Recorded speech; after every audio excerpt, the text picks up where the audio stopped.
Surprise. Well, hey, look, that's been very, very flattering. You know, I have to admit, everybody, and I felt like, you know, it's sort of like the Oscars, you know, where they're always pointing out, oh, Julia Roberts, oh, Brad Pitt, oh, Jack Nicholson. Oh, this is the WGA. You get Ron Howard. But thank you.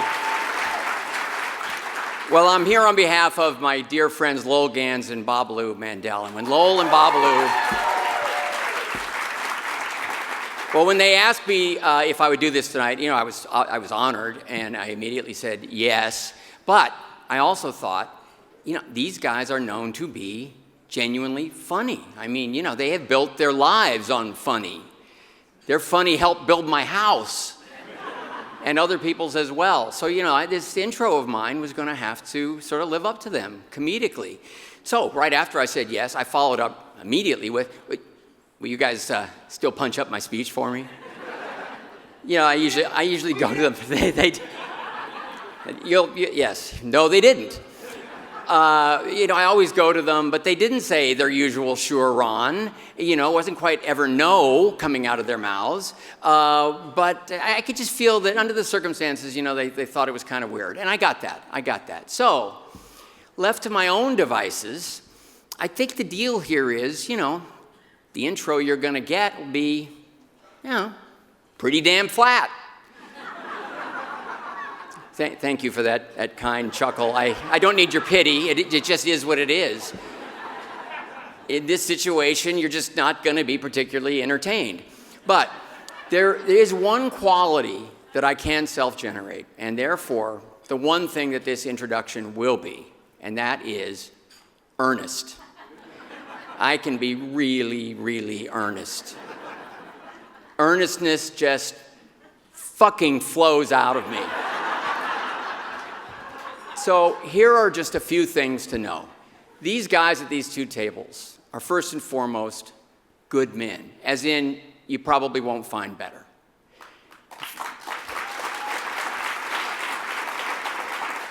For them, family is always first, but they also work their asses off. And they are world-class friends to have in life's trenches with. Now, I've known Lowell since he was the wonderkin showrunner who Gary Marshall brought over from Odd Couple to revitalize Happy Days. Lowell and his then writing partner, Mark Rothman, took our show, which was falling out of the top 20, to number 1. We were all blown away by Lowell.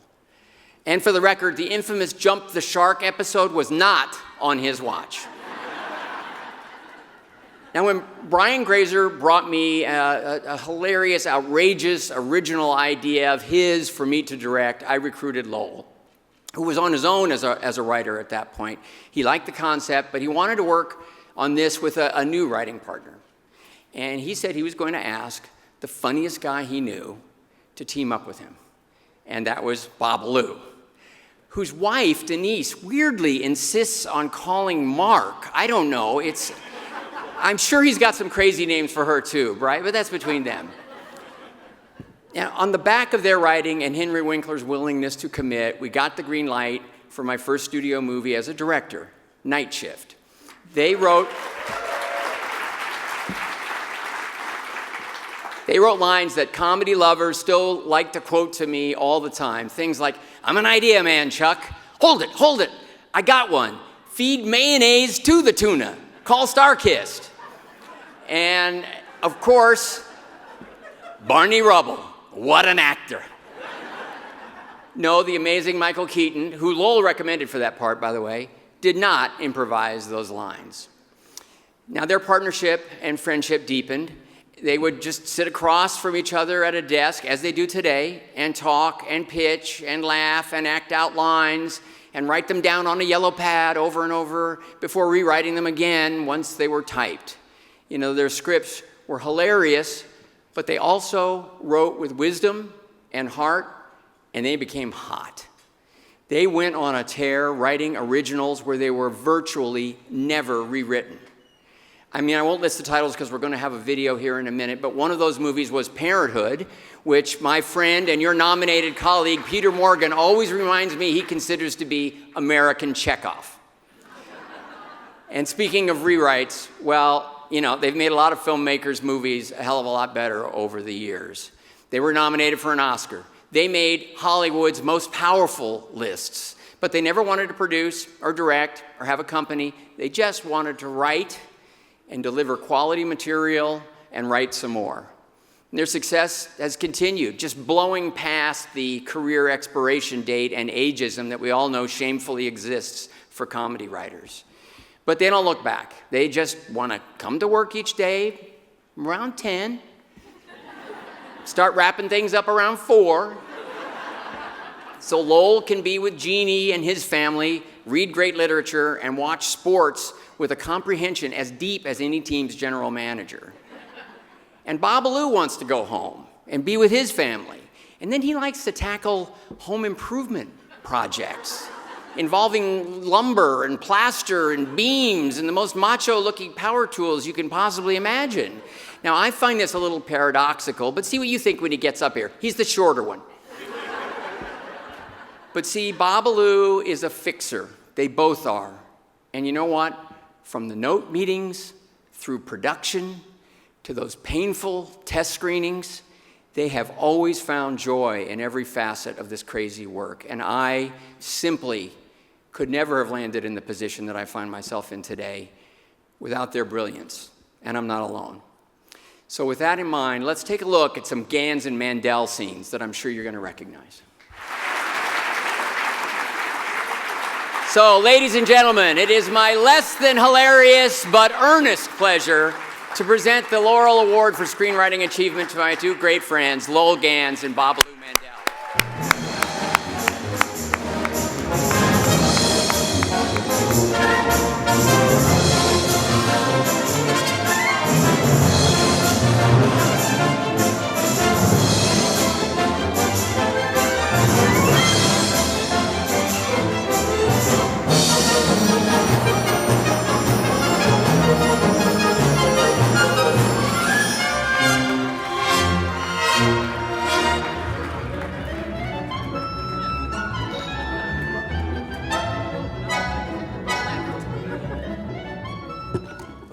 This is the first time Lowell and I have been back, or at least I have, to a Writers Guild function since Splash. And it's true. And that night, I immediately knew we weren't going to win because they sat us, you know that oversized donut in Englewood? Yeah. So anyway, here we are receiving this, this award for screenwriting excellence, which to me is a little ironic because in 1987, this guy and I wrote a movie that was horrendous. I believe it's what killed Siskel and Ebert. Anyway, if you'll indulge me for a couple of minutes, I'll just highlight some of our career. I mean, most of everybody touched upon it, but I go back to the beginning in 1960. My parents, that was 59. My parents took me to see Some Like It Hot, and by the time it ended, I had a dream, a goal, a life's ambition. I wanted to be a screenwriter and move to the Valley. We jump ahead to when we met. It was 1973. We were outside the Comedy Store. I met Lowell and his old partner Rothman, and we formed an immediate bond, the love of comedy, Billy Wilder movies, and they soon named me Babaloo after a character from a book they loved, Portnoy's Complaint. So I adopted the name and eventually went to work for Mark and Lowell on a TV series they created called Busting Loose. Years later, Mark and Lowell terminated their partnership, and Lowell was granted full custody of me. And I went to work on Happy Days, and obliquely that led to Night Shift, where Ron asked Lowell to write the movie, and Lowell turned and asked me. And I always wanted to work with Ron because, as we all know, this guy has been working since he was sperm.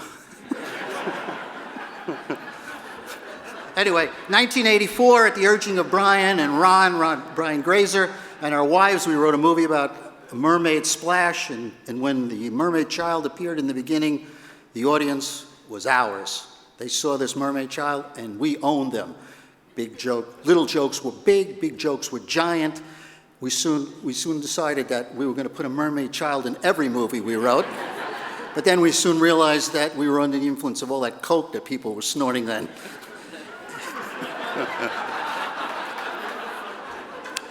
1989, Parenthood, again with Brian and Ron. We wrote about all our lives, influenced by our children and our wives, and it is our best written film because the words simply ring true. It's a film that Judd Apatow gave me the kindest compliment. He told me at Larry Gelbart, who gave me a shot on TV series MASH, at his memorial, he said to me, Parenthood is a film we all want to write but can't. 1991, City Slickers. I'll just do quick. Billy Crystal presented us with a great premise and began a writing partnership in 3 subsequent films. But here's the point. Beyond that, Lowell and I was treated as an equal in the writing room. There was no 800-pound Academy Award hosting, Tony Award-winning gorilla to live with. This man is, was, and always will be a mensch. 1992, A League of Their Own. Then people come up to me and say, how do 2 guys write a female-driven movie like that? Well, I can't speak for Lowell, I can speak for myself. I have a vagina. or pretty close to it, as my wife will tell you.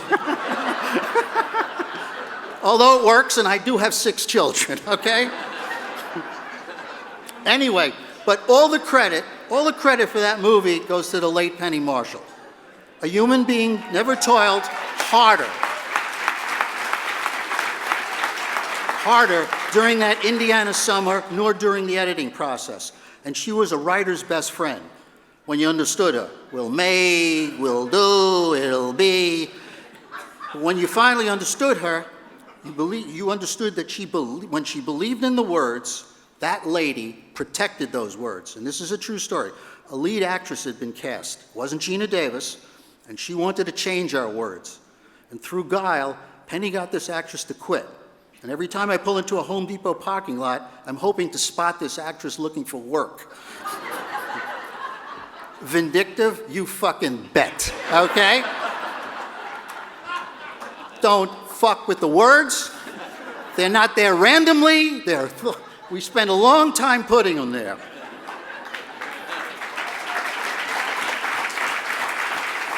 2019, now after a mildly amusing, self-deprecating, time-constrained speech, I sincerely thank the Writers Guild for considering our work worthy of the Laurel Award, for placing us in the company, and this is a series, of writers that we idolize. Among them, Billy Wilder and I.A.L. Demon, who illuminated the way and gave me a dream.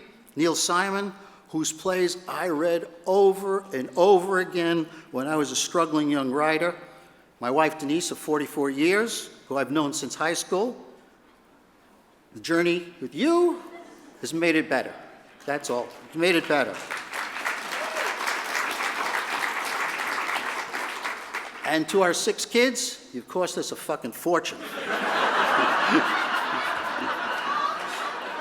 But the biggest thank you goes to Mr. Ganz here for mentoring me in the TV days as I observed your leadership skills, pitch-perfect ear for dialogue, and brilliant editing ability. And for the ensuing 38 years, sitting opposite each other, laughing, improvising, never fighting, always trusting each other's instincts. Thank you for helping an 11-year-old boy fulfill a dream. I am a screenwriter, and I do live in the Valley.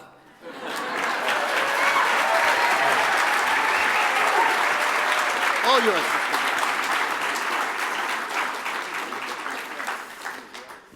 That was very nice.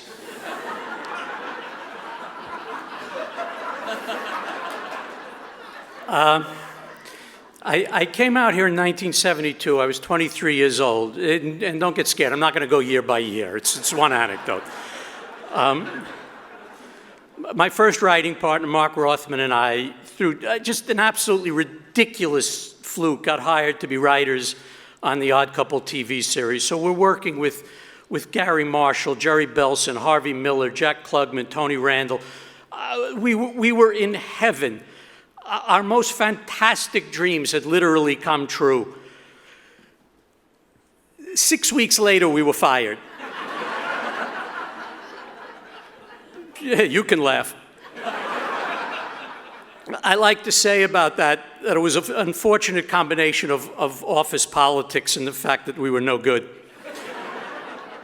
So now, what do? I mean, we're 3,000 miles from home. The only people we know are the people who just fired us, so that's not a good contact. So here's what we did. The Odd Couple shot before a live audience every Friday night, and in the afternoon they did a dress rehearsal that was open to the public.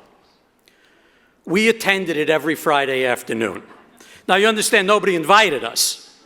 We just showed up and sat in the front row of the bleachers. Essentially, we were haunting The Odd Couple. This went on for 5 months. Finally, one afternoon, Gary Marshall, God bless him, came up to us and said, "I think maybe you guys aren't doing so well." We chose not to dispute this. He told us that he just hired a new story editor who hadn't worked with us before, and he was going to tell him that he could give us a meeting, and if we came in and pitched an idea that he liked, he would give us an assignment. So we went home. We stole a story idea from the Honeymooners. That's a good lesson for you kids out there. We came in, we pitched it, we got the assignment, we went home, we wrote it, we turned it in. And then we waited. A few days went by and we got a call. Gary would like to speak to you. Okay. Hello. I read your script. Now, I'm sure the pause didn't actually last that long, but that's what it felt like. And he said, "I think maybe we were a little hasty with you guys. How would you like to come back on staff?" So you know, though, how in a cartoon or like in the Three Stooges, a guy would hang up and you'd be on the phone, he'd say, "How soon can you be here?" And as he hung up, they're already there. That was us. Being mentored by Gary, a Laurel winner himself, was the first and probably the biggest lucky break I got as a writer, but there have been many more. In movies, starting with Ron and Brian, we've not only worked with many talented people, but we've been treated like partners, not employees, participating through casting, production, editing, right through looping. Our work wasn't farmed out to other writers or thrown onto a punch-up table, so that afterwards we had something even more valuable than credits. We had pride of authorship. We've also had the sheer joy of craftsmanship. We were lucky to find a trick that made our writing easier and better. Trust our characters. Really believe in them, and they'll do a lot of the writing for us. They'll tell us what they want to do and say, when they want to be funny and when they don't. It's lucky to have a writing partner. Having a partner is good for a lot of reasons. For one thing, no matter how old you get, people still refer to you as the boys. For another, whenever you're at a studio meeting and you're getting notes on your script and afterwards you're walking back to your car, there's somebody standing right next to you that you can turn to and say, "Wait a minute, we're not crazy, right?" But having Babaloo as a writing partner has been special. He's tremendously funny. He has a great deal for what makes characters real people, and he's a really good soul. We have spent thousands of days laughing together. Fortunately, some of it even got on the page. My wife of 42 years is very, very shy, so anything I would say about her she'd consider to be too much. But the truth is, nothing I could say would be enough. And last thing,